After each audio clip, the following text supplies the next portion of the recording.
नमस्कार, स्वागत है आपका खबरों के अड्डा में। मैं आपके साथ अंशु गुप्ता और मेरे साथ मेरे सहयोगी मनोज देव सिंह जी। आप सभी के सामने हम लाइव है और आज करेंगे कुछ विशेष मुद्दों पर विशेष चर्चा।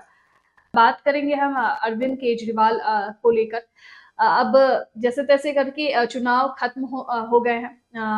अब फिर से ये हो रहा है कि शराब घोटाले में फिर से अरविंद केजरीवाल की गिरफ्तारी हो सकती है। अक्सर कई बार खुलेआम स्टेज पे भी अरविंद केजरीवाल खड़े होके कह चुके हैं कि मेरी भी गिरफ्तारी हो सकती है और इसको लेकर उनको समन भी भेजा गया और फिर उन्होंने चुनाव का हवाला दिया कि वो इलेक्शंस में बिजी हैं।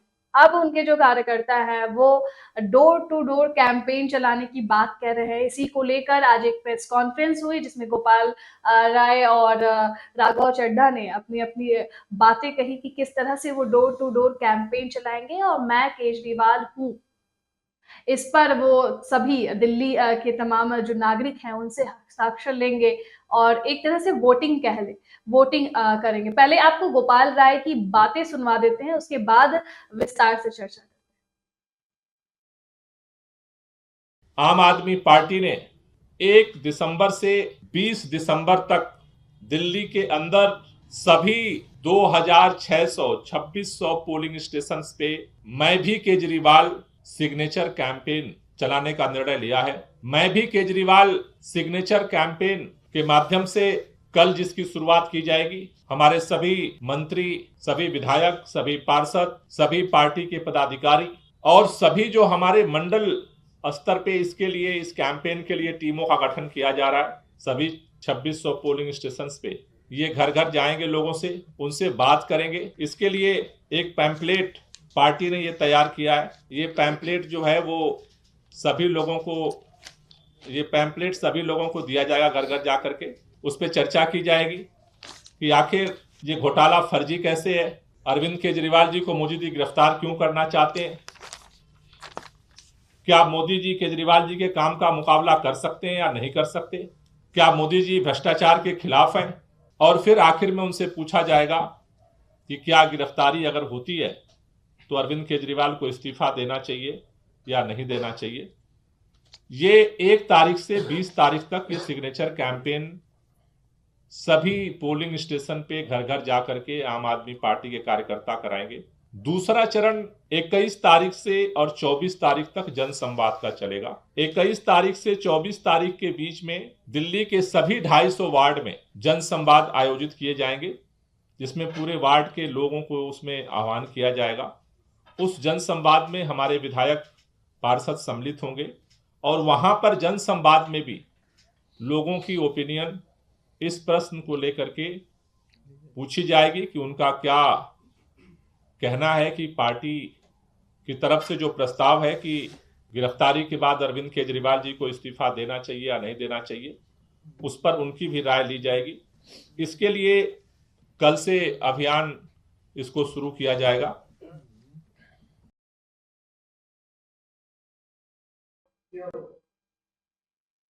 तो 1 दिसंबर से 24 दिसंबर तक ये इनका 2 चरणों में अभियान चलेगा और इसमें अरविंद केजरीवाल के समर्थन में सभी जो उनके कार्यकर्ता है वो लगे हैं। और सवाल सबसे पहले ये कि इसका क्या मतलब है, ये क्यों कर रहे हैं? क्या 2024 के चुनाव की तैयारी करने के लिए ये सारी चीजें की जा रही हैं? जी बिल्कुल, ये पूरी तरह से एक तैयारी है और अपना शक्ति परीक्षण जिसे कहते हैं, वही नज़र आ रहा है। क्योंकि अगर जैसे अभी तक का जब भी हुआ है तो जब उन्हें सर्वे करने होता है कि किसे मुख्यमंत्री बनाएं या जो भी अपनी राय लेनी होती है वो मोबाइल के थ्रू, व्हाट्सएप मैसेज और इसके थ्रू काम करते रहे। लेकिन चूंकि अभी 2024 में चुनाव है और 2024 में लोकसभा का चुनाव है और अभी तक देखा गया है कि भले आम आदमी पार्टी ये विधानसभा चुनाव तो जीतती रही है, लेकिन लोकसभा चुनाव में इनका बहुत ज्यादा कोई असर, बहुत ज्यादा क्या असर नहीं रहा है। साथ की साथ सीटें बीजेपी ही जीतती आई है और इस बार भी जो है मतलब उम्मीद यही जताई जा रही है। दूसरा कि इस बार जिस तरीके से ये हो रहा है कि इंडिया गठबंधन से आप देखेंगे कि आम आदमी पार्टी और कांग्रेस दोनों जो है मिलकर लड़ने की बात हो रही है, लेकिन ये सहमति बन नहीं पा रही है। तो ऐसे कंडीशन में अगर अलग अलग लड़ रहे हैं तो अपना जनाधार बढ़ाना और कुछ सीटें कम से कम एमपी की भी सीटें जो है लोकसभा के चुनाव के सीट में जो है हासिल किया जाए, ये भी एक बड़ा चीज है।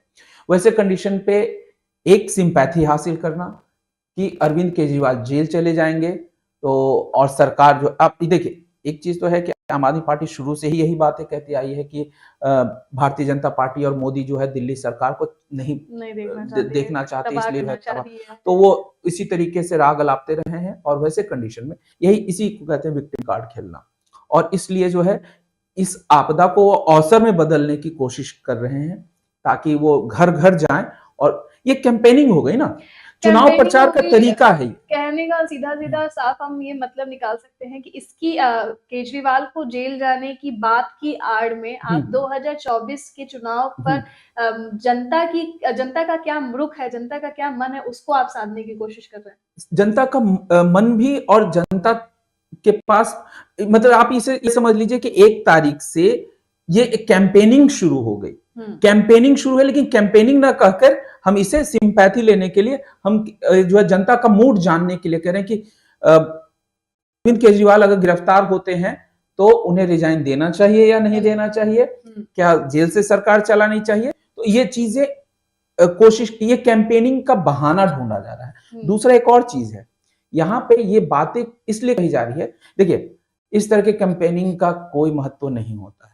जब हम कहते हैं कि हम जनता का रुख जानेंगे उसके बाद फैसला करेंगे, आपने देखा होगा कि जब भी हुआ, कुछ भी हुआ ऐसा, तो इन्होंने यही बात कही है, चाहे पंजाब में मुख्यमंत्री का चुनाव करना हो, गुजरात में मुख्यमंत्री का चुनाव करना हो, या दिल्ली में भी जब कोई मूड हुआ, मतलब कोई मुद्दा हुआ, तो उस पर इन्होंने इस तरह से किया। लेकिन ये कैंपेनिंग में मतलब कहा जाए प्रामाणिकता जो है पूरी तरह से नहीं होती है। तो होता क्या है कि जो आला कमान चाहता है वही चीज होता है, और इसमें भी यही होगा। देखिए, अगर ये कैंपेनिंग करेंगे, लास्ट में जो वोटिंग होगी उसमें यही कहा जाएगा कि जेल से ही, अगर जेल जाते हैं तो जेल से ही सरकार चले, ये निश्चित है, ये हो ही नहीं सकता है। और वो भी 70 to 80% के आसपास मत आएंगे, हो सकता है 90% भी आ जाए, ये फिक्स है। तो ये सब चीजें एक जो है सिर्फ कहा जाए कि लोगों को बताने के लिए बहाना ढूंढा जाता है और कुछ नहीं।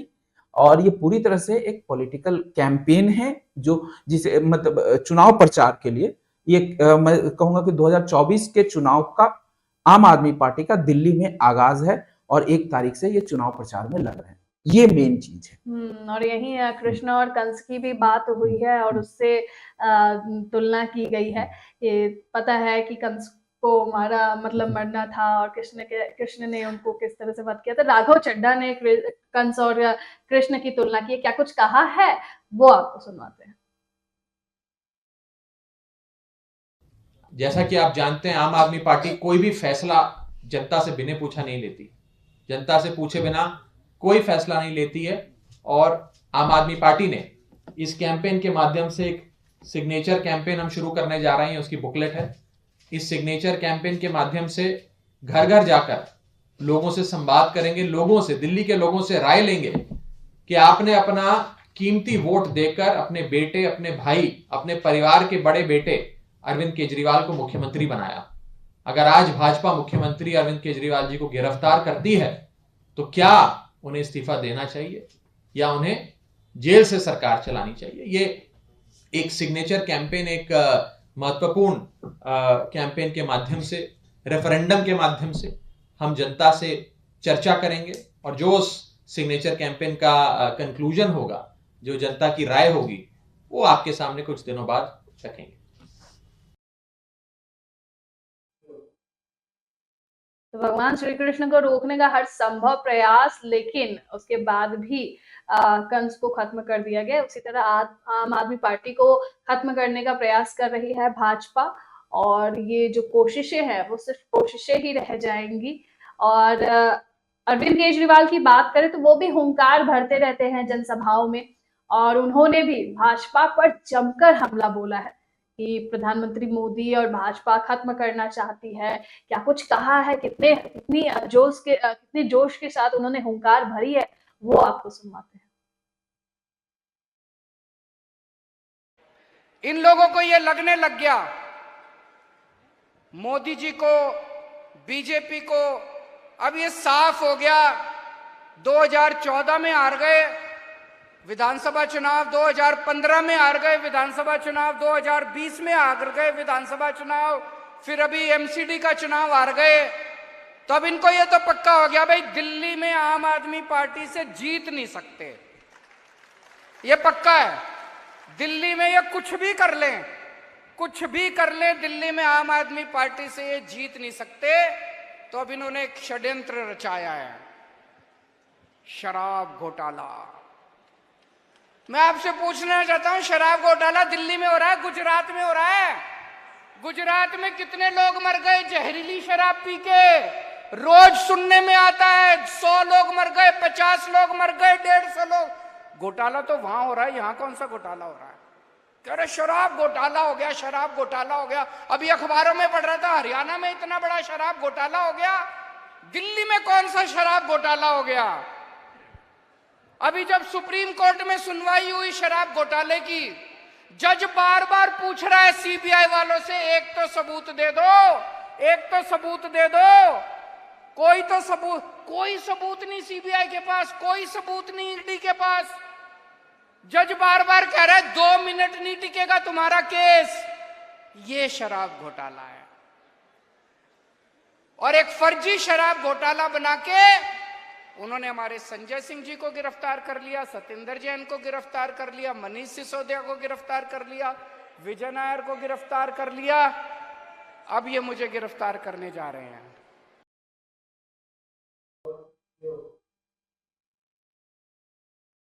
तो भारतीय जनता पार्टी कुछ भी कर ले, दिल्ली में वो जीत नहीं सकते और इसके लिए उन्हें अगला जन्म लेना होगा। ये कुछ ज्यादा हो गया। इसे कहते हैं कुछ ज्यादा हो जाना। खैर, राजनीति में कुछ भी ज्यादा नहीं होता, वो तो बोलने के लिए यह है। और यही चीज है कि देखिए, हर कोई जो है अपने आप को, कभी भी आपने देखा होगा जब चुनाव होते हैं तो हर पार्टियां कहती है मैं हम ही जीत रहे हैं, और दावे बड़े बड़े होते हैं, हालांकि चुनाव के बाद ही पता चलता है। उसी तरीके से जब इस तरह का मामला आता है जहां आरोप लगते हैं, तो हमेशा जो है नेता किसी भी पार्टी का हो, वो विक्टिम कार्ड ही खेलता है और अपने आप को निर्दोष बताता है, और ये चीजें होती है। तो केजरीवाल तो ये आज से नहीं है, शुरू से ही इसी तरीके से अपने आप, जब इनका तो सबसे पहला जुमला ही यही है कि कट्टर ईमानदार, तो वो उस तरह से करते रहेंगे। और ये पूरा, ये जब खड़े होते हैं तो इनका जो बोलने की शैली है, बाकी चीजें, वो नजर आता है, और वो अपने आप को निर्दोषी बताते। हालांकि निर्दोष हैं नहीं है ये तो कोर्ट तय करेगी, हम नहीं कर सकते। लेकिन जब आरोप लगते हैं तो जाहिर सी बात है, आप सीएम हैं या कोई भी है, तो आप पे भी वही चीजें होंगी जो कहा जाए कि आम लोगों के लिए है।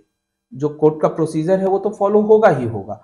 अब आरोप लगाना गलत है, सही है, ये है, वो है, आप कहते रहें। आप भी यही आरोप लगा के आए हैं सत्ता में। अगर कहा जाए तो सत्ता में तो ये इसी तरीके से आए थे।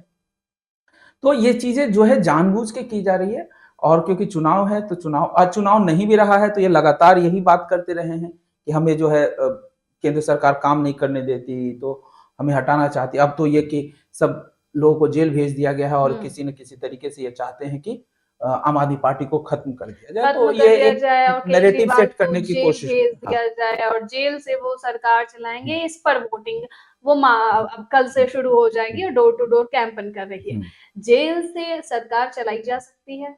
देखिए, जहां तक है कि सौरभ भारद्वाज ने भी इसके बारे में जो है टीवी चैनल्स पे बोला कि हम जेल से सरकार चलाएंगे, और कोई कानून में ऐसा प्रावधान नहीं है या संविधान में ऐसा प्रावधान नहीं है कि इस तरह की कहा गया है कि जेल से जो है सीएम जो है वो नहीं चला सकते।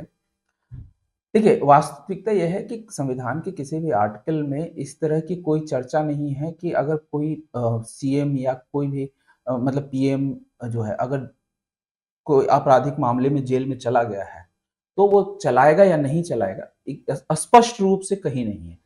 हालांकि इस तरह की चीजें जो है लेकिन कई बार जो कानून में जो चीजें होती है, तो वो हम पहले किस तरीके से चीजें हुई है उसको लेकर ही हम आगे चलते हैं। तो अभी तक जो है 2 ऐसे भारत में मामले आए हैं जहां पर कि सीएम पे आरोप लगे हैं, और उस आरोप के बदले में और उन्हें जेल भी जाना पड़ा है, और जेल जाने के बाद जो है उन्हें वो पद छोड़ना पड़ा है। इसमें से पहला, जो सबसे पहला नाम आता है, वो लालू यादव।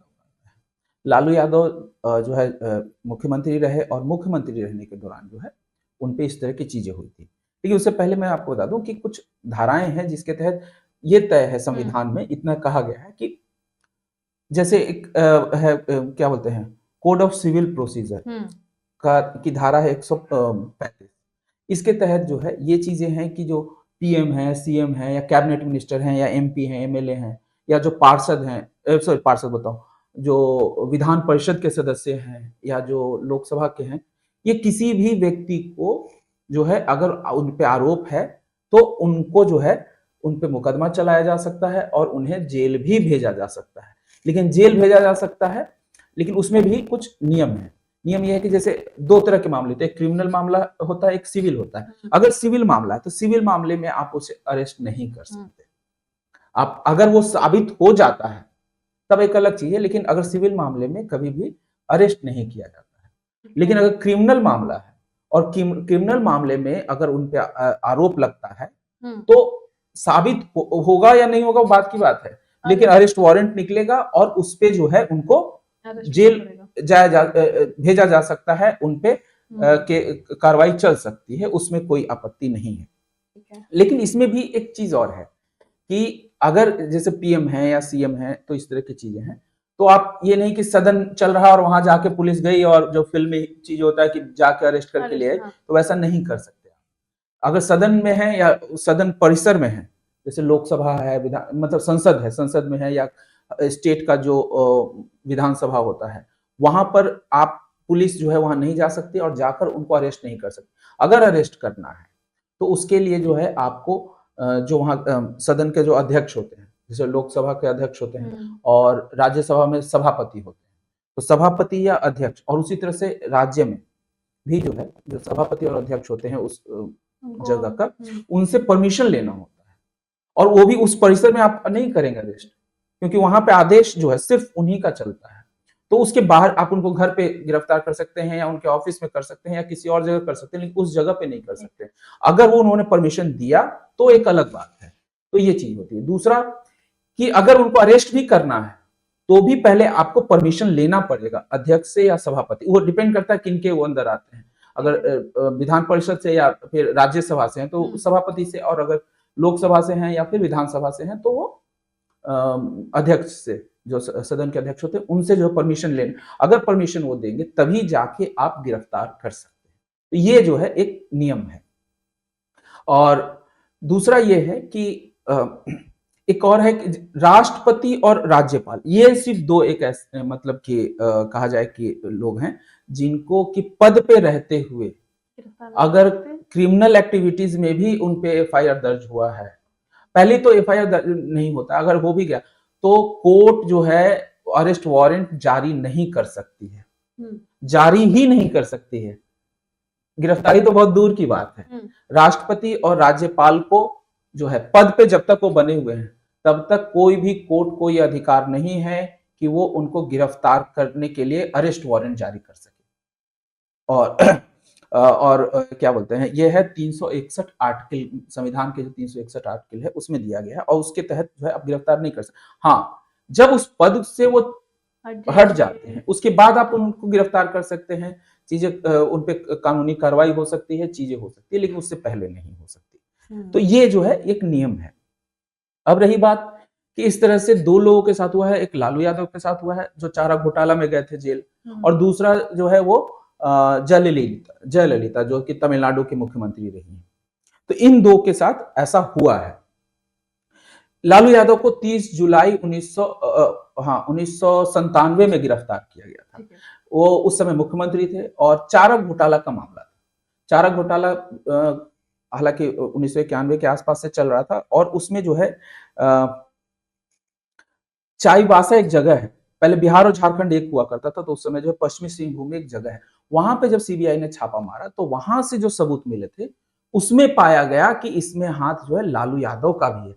हालांकि चारा घोटाला पहले से चल रहा था केस, तो मामले चल रहे थे, पकड़े जा रहे थे, लेकिन चाईबासा में जब मामला हुआ तो वहां पे पता चला कि इसमें जो है इनका भी हाथ है।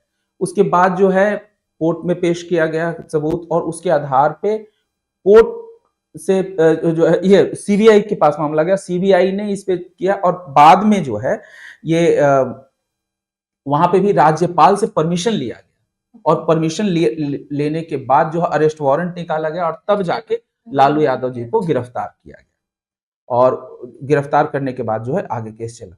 यहाँ तक कि तो उन्होंने क्या किया कि गिरफ्तारी जब हुई तो उन्होंने पहले ही जो है इस्तीफा देके राबड़ी यादव को मुख्यमंत्री बना दिया।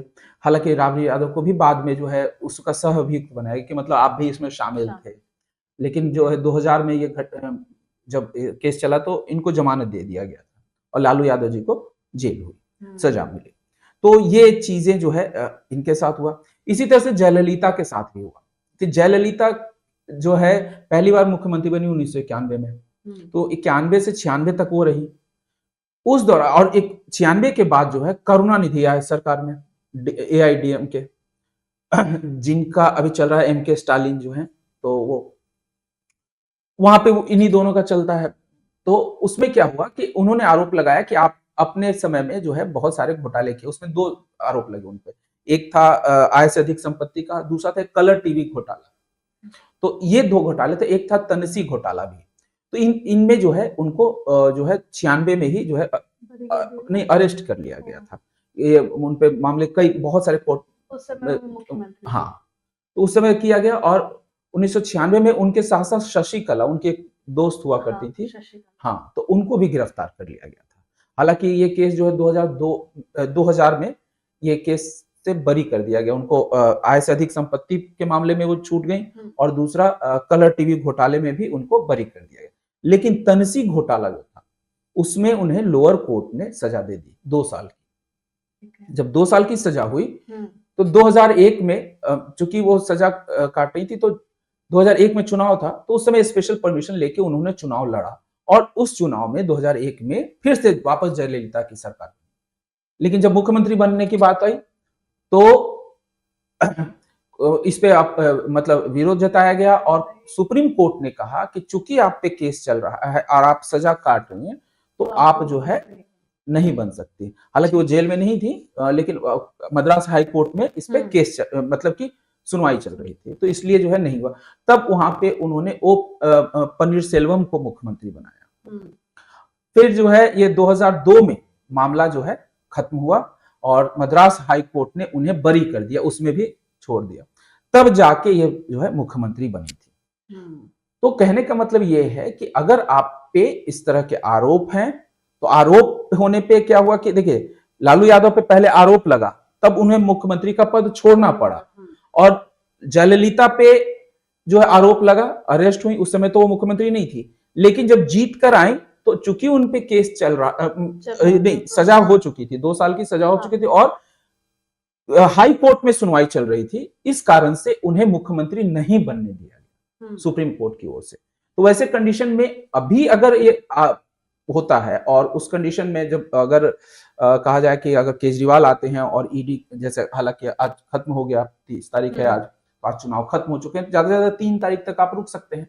लेकिन उसके बाद ईडी दोबारा जिससे जो है वो सम्मन भेजेगी ही भेजेगी, और उसके बाद क्या होता है ये तो देखने वाली बात होगी। लेकिन अगर उनको गिरफ्तार करता है, मतलब CBI या ईडी गिरफ्तार करती है, तो ये देखना होगा कि क्या होता है। मुझे लगता है कि इनको जो है कहा जाए तो पद छोड़ने के लिए बाधित किया जा सकता है और वही कानूनी कार्रवाई होगी। लेकिन मतलब कोर्ट में केस चलेगा। हालांकि ऐसा केस कभी नहीं गया है अभी तक कि कोई CM है और वो कह रहा है कि मैं रिजाइन नहीं दूंगा, इसके लिए कोई केस करे कि उनको रिजाइन देना है, ऐसा केस कोर्ट में नहीं गया है। तो वो देखना होगा कि क्या होता है और इसका कितना फायदा उनको मिलेगा, ये भी एक देखने वाली बात है।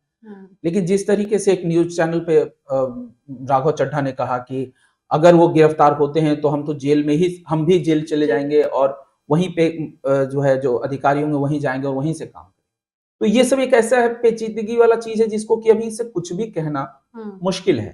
कि क्योंकि जेल में आप जाते हैं तो ये नहीं है कि जेल आपके लिए खुला एक पार्क है कि जब भी जो अधिकारी आए मिल सकता है, या एक जेल है ना। तो जेल, अगर आपको जेल भेजा गया है, इसका मतलब है कि आपको भी उसी तरीके से रहना होगा जैसे अन्य लोग रह रहे हैं। जैसे कुछ ठीक है, जैसे अब चूंकि राजनीतिक कैदी होना अलग होता है और आपराधिक कैदी होना अलग है, वैसे कंडीशन पे थोड़ी सी तो सुविधाएं मिलती ही है और मिलेगी ही कि अधिकारियों को जान, लेकिन इसका मतलब ये नहीं कि जिस तरीके से कहा तो हर आधे घंटे में एक अधिकारी आ रहे हैं और फाइल साइन हो रहा है और वहीं पे मंत्रिमंडल बैठ जाए, ऐसा नहीं हो सकता। तो ये एक बड़ी बात है और देखना होगा कि इस पे किस तरीके से काम होता है। अभी तो सिर्फ खैर 2024 की तैयारी चली, लेकिन अगर होता है कि हाँ जेल से नहीं तो मुख्यमंत्री का चेहरा, उस पर भी सवाल उठने लाजमी है कि दिल्ली की कमान किसके हाथों में जाएगी।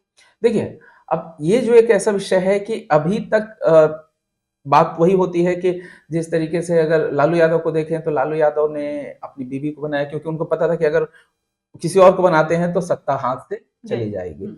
दूसरा ऐसे हालांकि जयललिता ने बनाया और पनीर सेल्वम को, और उन्होंने बड़े आसानी से वापस कर दिया पद, लेकिन नीतीश कुमार ऑलरेडी झेल चुके हैं इस तरह से जो है। जब उनके साथ हुआ तो जीतन राम मांझी आए और उसके बाद वो सत्ता छोड़ने को तैयार नहीं हुए। तो कुछ इतिहास में ऐसे घटनाएं हैं जिसको देख के केजरीवाल जो है, मुझे लगता है ऐसा रिस्क लेने की कोशिश नहीं करेंगे कि वो जो है अभी के जो, हालांकि कुछ क्योंकि जब गिरफ्तारी की बात जब पीछे अप्रैल या जून में जब हुई थी कि उस समय भी गिरफ्तार हो सकते हैं, तो उस समय गोपाल राय का भी नाम सामने आया था। इस बार जो है आतिशी का भी नाम आ रहा है। लेकिन मुझे लगता है कि कई बार क्या होता है ना कि जब एक आदमी पे जब कोई ऑर्गेनाइजेशन चल रहा होता है तो अपनी पकड़ कभी ढीली नहीं करना चाहता, तो हो सकता है कि वो भी वही मोह दिखाएं जो लालू यादव ने दिखाया था। ये भी एक चीज हो सकती है। हालांकि ये देखना होगा कि जो आम आदमी पार्टी के जो अभी के जो नेता हैं क्या उस चीज के लिए तैयार होते हैं। लेकिन चूंकि आम आदमी पार्टी के अभी जो भी नेता उनको पता है कि अरविंद केजरीवाल का चेहरा अगर हटा देते हैं आम आदमी पार्टी से तो आम आदमी पार्टी में कुछ भी नहीं बचता है। तो ऐसे कंडीशन पे मुझे लगता है कि शायद अगर अरविंद केजरीवाल ये भी कर जाए तो लोग इसको भी मानने को तैयार हो जाएंगे। लेकिन ये तो एक अभी संभावनाएं हैं, इस संभावनाओं पे भी कुछ नहीं कहा जा सकता, तो ये देखने वाली बात होगी। लेकिन अभी ये जो सरासर जो चल रहा है ये मुझे लग रहा है कि सिर्फ इसीलिए इन मुद्दों को उठाया जा रहा है कि गिरफ्तार हो जाएंगे तो ऐसा होगा, हम तो ये कर देंगे। क्योंकि देखिए आम आदमी पार्टी एक ऐसी पार्टी है जो जिस आंदोलन से उठ के, तो ये आज भी आपने देखा होगा जब पहली बार जब इनकी सरकार बनी तो ये मतलब कहा जाता है कि ऑफिस में बैठने के बजाय वो उस समय में भी जो है धरने प्रदर्शन करने में लगे हुए, हर बात पे धरना। आप सरकार बनाते ही जो है अब धरना करने उतर गए, तो उसमें बहुत आलोचना हुई थी आम आदमी पार्टी की कि आप सरकार नहीं चलाना चाहते, आप तो हर बात पे जो है जाके धरने में बैठ जाते हैं। तो धीरे धीरे उन्होंने उसमें कमी तो जरूर की, लेकिन आज भी जो है मुझे लगता है कि ये इसी तरीके से सत्ता में रहते हुए जो है वो सरकारी तंत्र और सरकार के नियम कानूनों को का विरोध ही करते रहे हैं। और वही चीज है कि आज जैसे एक बच्चा जिद करता है तो वो कानूनी प्रोसीजर को फॉलो करने के बजाय उसको अपने कहा जाए कि लॉजिक पे बैठा के वो अपनी जिद पे अड़े रहने की कोशिश करते हैं। और वही चीज यहां भी नजर आ रहा है कि हम तो ऐसा ही करेंगे, हम काम नहीं करेंगे और जमीन पे बैठ के जो हमारे जो एमएलए हैं वो काम करेंगे। तो इस तरह की चीजें जो है यही दिखाता है। खैर और इस पे तो अब विचार करने वाली बात हो जाएगी कि 3 दिसंबर के बाद क्या होगा। बिल्कुल, क्या आम आदमी पार्टी की तरफ से क्या दाव खेला जाएगा? दाव तो उन्होंने खेल दिया कि 1 से 24 दिसंबर तक तो ये चल रहा है और कैंपेन चलेगा। गिरफ्तारी की बात आ रही है, गिरफ्तार करके चले जाएंगे तो फिर वही सवाल कि मुख्यमंत्री की कमान गिरफ्तारी अगर मुझे लगता है कि 20 तारीख से पहले हो गई तो आप देखना कि एक जो सर्वे जो हो रहा है वो सर्वे आ जाएगा, उसमें यही होगा कि 90%, 95%, 99% जो है लोग चाहते हैं कि वो जेल से ही सरकार चलाएं। तो ये कोई बड़ी चीज नहीं है। तो ये सब चीजें सोची समझी नीति होती है और राजनीति में अगर ये नहीं करेंगे तो काम भी नहीं चलता है, तो कुछ भी हो सकता है। लेकिन अब यही चीज है, अब देखिए ये चीजें पता है इसलिए एक और घोटाला भी आ गया जो बिल्कुल वीरेंद्र सचदेवा की तरफ से कि हाँ तमाम घोटाले तो हो ही रहे, शराब घोटाले तो हो रहे, लेकिन उससे ज्यादा जल बोर्ड के ट्रीटमेंट प्लांट्स के अपग्रेडेशन के लिए जो फर्जी टेंडर जारी किए गए हैं उसमें बहुत ज्यादा घोटाले हैं। फर्जी टेंडर जारी किए, इसको लेकर जल बोर्ड घोटाले जो घोटाले हो रहे उसमें उसको लेकर भारतीय जनता पार्टी के प्रदेश अध्यक्ष वीरेंद्र सचदेवा के साथ तमाम भारतीय जनता पार्टी के कार्यकर्ताओं ने प्रदर्शन किया। अब इस दौरान वीरेंद्र सचदेवा ने क्या क्या आरोप लगाए हैं, कितने आरोप लगाए, कितने हजार के आरोप लगाए हैं, वो आपको सुनाते हैं। माननीय रामवीर सिंह विधोड़ी जी ने आपको विस्तार से बताया है कि कौन सी तारीख को कौन सा घोटाला। अभी जब मैं मीडिया से बात कर रहा था, आप सब कार्यकर्ता जब मिलकर हम शराब घोटाले की बात करते थे तो ये दिल्ली का मुख्यमंत्री कहता था कि शराब में कोई घोटाला हुआ ही नहीं। जब शराब में कोई घोटाला नहीं हुआ तो मनीष सिसोदिया जेल में क्यों है, संजय सिंह जेल में क्यों है? अब वो घोटाला उजागर हो गया। आज मैं आपके बीच में कह रहा हूं, ये जो जल बोर्ड है ना, इसका नाम है वरुणालय, पर ये वरुणालय नहीं है, ये है भ्रष्टालय। ये भ्रष्टाचार का अड्डा है और जल बोर्ड का घोटाला शराब घोटाले से बड़ा घोटाला है।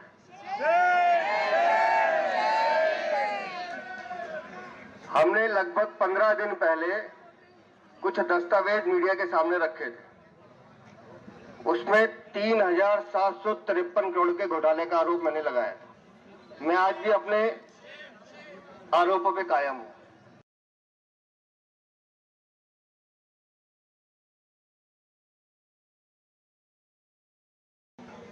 माननीय रामवीर सिंह विधोड़ी जी ने आपको विस्तार से बताया है कि कौन सी तारीख को कौन सा घोटाला।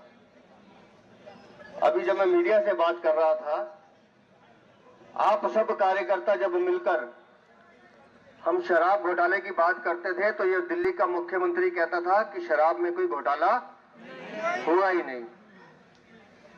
जब शराब में कोई घोटाला नहीं हुआ तो मनीष सिसोदिया जेल में क्यों है, संजय सिंह जेल में क्यों है? अब वो घोटाला उजागर हो गया। आज मैं आपके बीच में कह रहा हूं, ये जो जल बोर्ड है ना, इसका नाम है वरुणालय, पर ये वरुणालय नहीं है, ये है भ्रष्टालय। ये भ्रष्टाचार का अड्डा है और जल बोर्ड का घोटाला शराब घोटाले से बड़ा घोटाला है।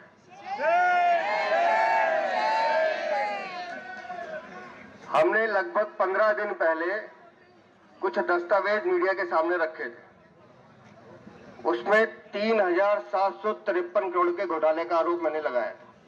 मैं आज भी अपने आरोपों पे कायम हूं।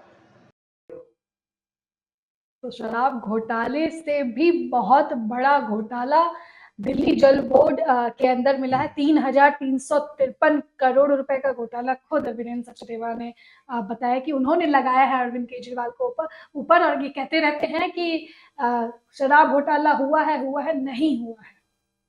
जी देखिए, अरविंद केजरीवाल ने जो है अपने इंटरव्यू में भी कहा, वो अपने भाषण में भी कहा कि जो शराब घोटाला है इसके लिए कोर्ट तो कह रही है कि पहले ही बहस में जो है ये गिर जाएगा क्योंकि आपके पास कोई सबूत नहीं है। हालांकि उसी मतलब सुप्रीम कोर्ट में जब ये केस गया, जब संजय सिंह के बेल के लिए था, तो उन्होंने कहा था कि 300 कुछ करोड़ का जो मामला है वहां पे कुछ चीजें नजर आ रही है और इसीलिए जो है उनको बेल नहीं दिया गया। तो देखिए, बेसिक चीज ये है कि अभी तक आम आदमी पार्टी किसी भी आरोप पर एक सिरे से जो है वो नकार देती है कि ऐसा कोई नहीं है, और सिर्फ केंद्र सरकार, मतलब एक जिद नहीं होता है कि वो जिद पे बैठी हुई है कि हमने तो कुछ किया ही नहीं है, हमें सिर्फ परेशान किया। हाँ, तो इसलिए है। और यहाँ पे भी यही बात होगी कि ये जो घोटाला कहा जा रहा है, चूंकि अब चुनाव आ रहे हैं तो हम पे आरोप लगाए जा रहे हैं, हमें जेल भेजना है, आम आदमी पार्टी को खत्म करना है, तो ये सारे आरोप लगाए जाएंगे। देखिए, इसमें सच्चाई कितनी है नहीं है ये तो एक अलग बात है, लेकिन अक्सर देखा गया है कि जितने भी राजनीति में आरोप लगे हैं उसमें से ये भी सच है कि लगभग 70% केसेस के फैसले या तो अभी तक लंबित हैं या फिर उसमें जो है फैसला जो है वो यही आया कि ये आरोप गलत है या वो उसमें दोषी नहीं है। कुछ ही फैसले हुए जिसमें कि दोषी पाए गए हैं, लेकिन सबने एक चीज तो माननी पड़ेगी कि सबने जो है प्रोसीजर को फॉलो किया है। आप देखिए, अभी चंद्रबाबू नायडू भी जो है उनको अरेस्ट कर लिया, हालांकि वो अभी सीएम नहीं है, लेकिन सीएम जब थे तभी के घोटाले हैं। और जब आप पे आरोप लगता है तो सरकार जो कानूनी प्रोसीजर है उसमें ये नहीं होता है कि आप मतलब कि दोष सिद्ध होने के बाद आपको गिरफ्तार किया जाए। जब आरोप लगते हैं तो उस पर गिरफ्तारी होती है। तो ऐसे कंडीशन में जो ये सब सारी बातें हो रही है, ये कहीं ना कहीं मुझे लगता है कि निराधार है। और जो कानूनी प्रक्रिया है वो तो, अगर देखिए सत्ता जिसकी है वो आरोप लगाएगा, चीजें करेगा, होगा। अब यहाँ दिल्ली जल बोर्ड की बात है, दिल्ली जल बोर्ड में जो घोटाले कहे जा रहे हैं 3,753 करोड़ का जो घोटाला बताया जा रहा है, ये इसमें कितनी सच्चाई है कितनी सच्चाई नहीं है ये अलग बात है। लेकिन मुझे आज भी याद है कि पानी को लेके जो है ये दिल्ली सरकार पे आरोप पहले भी लगते रहे हैं। संगम विहार का एक जो है एक आम आदमी पार्टी से ही एक एमएलए थे, उन पे भी आरोप लगे और उनको जेल भी जाना पड़ा। तो वो टैंकरों को लेके और बाकी चीजों को लेके उन पे आरोप लगते थे कि टैंकर माफिया के तरह काम करते हैं। तो ऐसा नहीं है कि आम आदमी पार्टी में चीजें नहीं हुई है और पानी को लेके चीजें नहीं। हालांकि अभी जो मामला कहा जा रहा है वो ये है कि सीवरेज ट्रीटमेंट प्लांट का अपग्रेडेशन के लिए किया गया है और मतलब कि टेंडर बना दिए गए, चीजें हो गई, पैसा रिलीज कर दिया गया, लेकिन वो काम हुआ ही नहीं है और पैसे रिलीज कर दिए गए। तो इस तरह का मामला है। तो ये देखना होगा कि इसमें कितनी सच्चाई। लेकिन ये तो बस वही बात है कि सीबीआई अगर इस पे जांच करेगी, चीजें होगी तब होगा। लेकिन ये जो है एक चीज यहां जो समझने वाली बात ये है कि जिस तरीके से वीरेंद्र सचदेवा ने या रामवीर सिंह विधूरी ने जिस तरह से आरोप लगाया है, तो इन्होंने एक बात कही कि हम भी घर घर जाएंगे। अच्छा। और घर घर जाकर भारतीय जनता पार्टी के कार्यकर्ता लोगों को बताएंगे कि आम आदमी पार्टी किस तरीके से घोटाले करती है और दिल्ली जल बोर्ड में कितने घोटाले की, कितने पैसे का घोटाला की। इट मींस कि एक तरफ आम आदमी पार्टी के कार्यकर्ता घर घर जा रहे हैं, वहीं दूसरी तरफ बीजेपी के कार्यकर्ता जा रहे हैं। दोनों तैयार है, तो दोनों तैयार हैं, दोनों डोर टू डोर कैंपेन के लिए तैयार हैं। अब इस डोर टू डोर कैंपेन में किसकी जीत होती है, किसकी हार होती है, ये देखने वाली बात होगी। और यही होती है राजनीति, जहां पे सच और झूठ जब पता चलेगा तब तक बहुत देर हो जाएगा। लेकिन अभी जो है चुनावी लाभ किसी न किसी एक को जनता जिसकी बात मान लेगी उसको मिल जाता है, और यही चीज होता रहा है। और सबसे बड़े प्रमाण के रूप में हम फिर से वही कहूंगा, अरविंद केजरीवाल जो पर्चियां हिलाया करते थे कि रॉबर्ट वाड्रा, शीला दीक्षित, सोनिया गांधी, राहुल गांधी गिरफ्तार करो, थोड़ी सख्ती बरतो, सब कुछ उगल देंगे। लेकिन उसके बाद जो है अभी तक किसी पे कोई केस, अगर दिल्ली सरकार है तो दिल्ली सरकार ने भी अभी तक दिल्ली सरकार के किसी भी चीज पे कोई केस नहीं की, कोई कार्रवाई नहीं की आज तक। तो यही बताता है कि और शायद मुझे लगता है यही कारण है कि अरविंद केजरीवाल भी जो है उन्हें पता है कि ये सब चीजें झूठ होती है। तो आपने झूठ के सहारे से तो जीत हासिल की है, तो शायद इसलिए उन्हें ये पता है कि ये झूठ है, ऐसा कुछ है नहीं। लेकिन सत्ता का यही चरित्र है और इसी चरित्र को लेके जो है सभी चलते हैं। तो आपने जो किया है शायद वही चीज अब आपके सामने आ रहा है, यही कह सकते हैं। बिल्कुल सामने आ रहा है और दोनों ही तरफ से दोनों ही पार्टियां कैंपेनिंग करने के लिए अपने कमर कस ली है। कैंपेनिंग का एक नया तरीका है जहां सिंपैथी के साथ और आरोप के साथ, बीजेपी आरोप लगा के आपके करप्शन को बताएगी जनता में, और आप जो है सिंपैथी के साथ जाएंगे, लोगों के पास सहानुभूति हासिल करते हुए जाएंगे और लोगों के बीच और वोट हासिल करने की कोशिश करेंगे। और देखना यही होगा कि जनता वोट किसको देती है। बिल्कुल, जनता का रुख किसके तरफ होगा, ये बड़ा दिलचस्प वाला खेल हो गया दोनों ही तरफ से। दोनों ने ही अपने कमर कस ली है, किसके पाले में जनता जाएगी ये देखने वाली बात होगी। खैर, आज का टॉपिक कैसा लगा मैं कमेंट बॉक्स में जरूर बताइएगा। अभी तक सब्सक्राइब नहीं किया है तो प्लीज सब्सक्राइब कीजिए खबरों का अड्डा हमारा यूट्यूब चैनल, साथ ही फेसबुक और इंस्टाग्राम पे हमें फॉलो करना बिल्कुल भी ना भूलिएगा। खबरों का ज्यादा डोज चाहिए तो हमारी वेबसाइट को भी फॉलो करना ना भूलिएगा। फिलहाल के लिए इजाजत दीजिए हम दोनों को ही। नमस्कार। नमस्कार।